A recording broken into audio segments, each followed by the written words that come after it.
Okay, as for the investigation at this point, as has been released, and I released myself earlier, that information indicates that this plane crash was intentional. But I want to be crystal clear.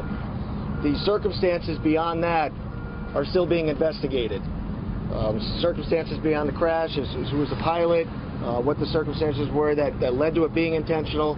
All windows are open at this point. There's no clear indication as far as any motive or source behind anything. This is still early in the investigation at this point. There's a lot of work to be done on that, so we're not drawing any conclusions of any way, shape, or form at this point. It does appear to be intentional, but beyond that, the investigation is continuing.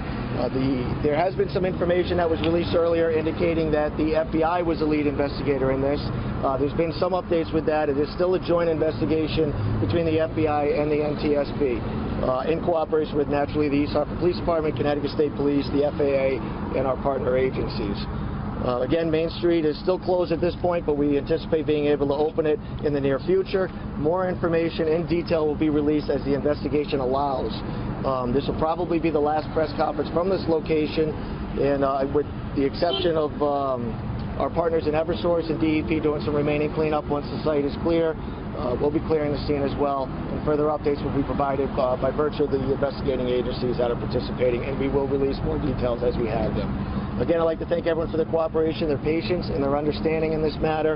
And at this time, I could take just a couple of quick questions. AP is reporting that investigators have concluded this was a suicide. Can you comment on that? I can't comment on that at this point. As I said, the circumstances beyond it being determined, it appears to be intentional.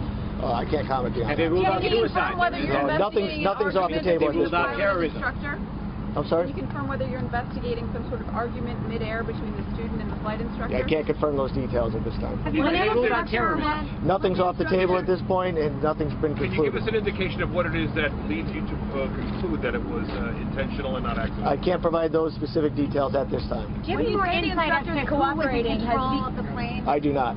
You say the instructor has been cooperating. Is he the reason you know that it was intentional? Clearly, being able to interview somebody who was in the aircraft, I think it goes without saying, it's pretty obvious that that's very beneficial to the investigation. Can you tell us what was said before it went down? I can't release any of that at this time. Are there audio tapes of the pilot and the tower? I don't know. Do you know who was flying? What telling you? Can you give us anything? I can't give you any of the statements at this time. Was there confirm the names of the people involved? I'm unaware of one. But I can't be certain. Can you confirm the names of the people involved? Can't release any names at this time. Do you have further indication who was at the controls? No. Can you give us a bottom line here? Charges for anyone? Who's going to be charged? Can't answer that either. Is this terrorism? Again, the circumstances beyond the crash, the specifics to it, we can't address at this time. It's just in the interest of protecting the integrity of the investigation. All right. We haven't